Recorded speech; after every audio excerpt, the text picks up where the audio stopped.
hello friends नमस्कार दर्शक बंधु आज आम जाना रक्का झाड़ून मंत्र विषय फ्रेंड्स तो कहीदे तंत्र मंत्र जी भी कहीं शिखा चाहते तो आपण को शक्ति दरकार पड़ो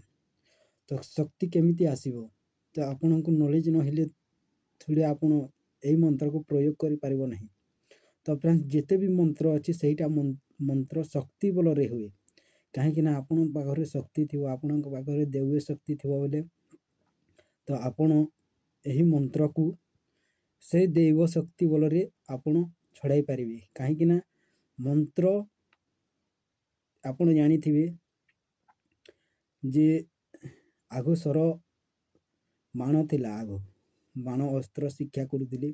तो सही शक्ति बल आपण ब्रह्म जे जानी ब्रह्मास्त्र को प्रयोग कले ब्रह्म शक्ति को आह्वान करी से ब्रह्म अस्त्र रे ब्रह्मा को छाड़ा पड़ूला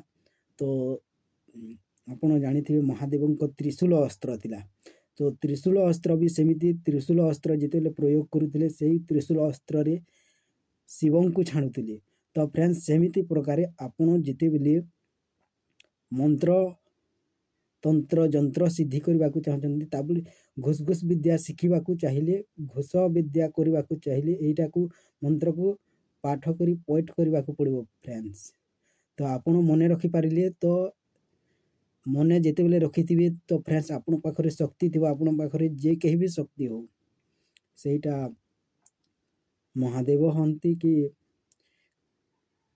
हनुमान हंती कि जे कहीं भी हो तो मंत्र रे आपण शक्ति प्रयोग करने को पड़ो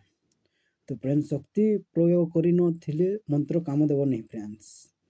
तो फ्रेंड्स आपण सर्वप्रथम मंत्र को सिद्धि सिद्धि माने कौन सिद्धि माने आपण को मुखस्त करने को पड़ो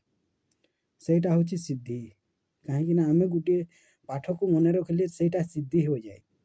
तो फ्रेंड्स आम जिते बेले परीक्षा दे गले से पाठ को मन रखी सेटा आम पाखे सिद्धि थाए तो फ्रेंड्स सेमिति मंत्र को पाठ करी